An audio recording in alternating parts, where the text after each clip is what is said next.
In the previous chapters, we have discussed the rotation of the objects. When we take an object, which we are calling now as a rigid object, we have thought that it is having a definite shape and size. But in reality, the object's shape and size can be changed. We can stretch an object, we can compress an object, we can expand an object, and we can bend an object. If we take a steel object, by applying force on it, its shape can be changed. That means the solid objects are not perfectly rigid.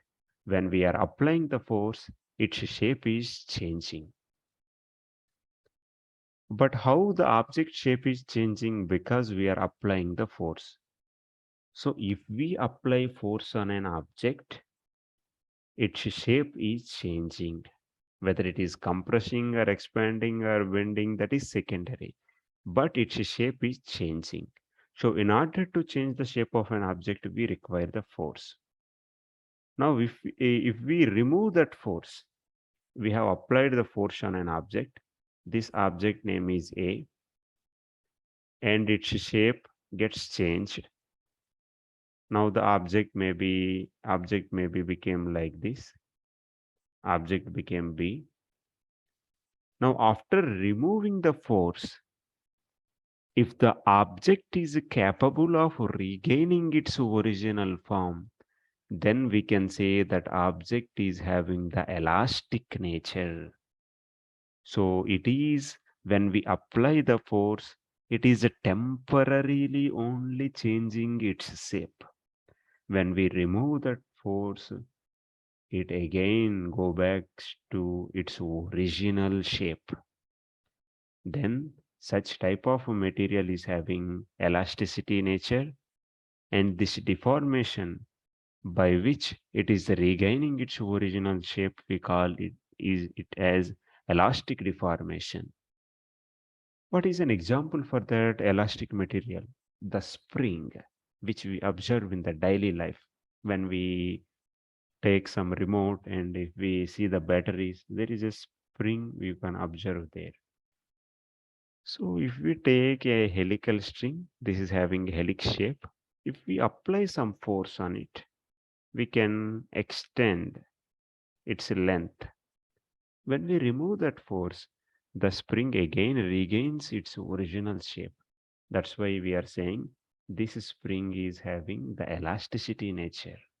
After removing the force, it will go to its original shape. What if we take a material which is not capable of regaining its original shape even after removing the force? We call such materials are exhibiting a property called plasticity. Plasticity means even after removing the force, the object or the material is not capable of going to its original shape. Instead of that, it is presently and permanently, it is existing with the same shape. With the new shape, it is deformed. So such type of materials are exhibiting the property called plasticity. Example for that, mud. If we make an object and after if we make a pot, if we try to change its shape, after that when we remove the force, it will not go to its original form because it is not having the property of elasticity. Such materials are called as they are exhibiting the plasticity nature. So we have discussed two types of the properties. One is elasticity, second one is plasticity. Elasticity means When we remove the force on the object, it has to regain its original shape. Plasticity means when we are removing the force, it should not regain its original form.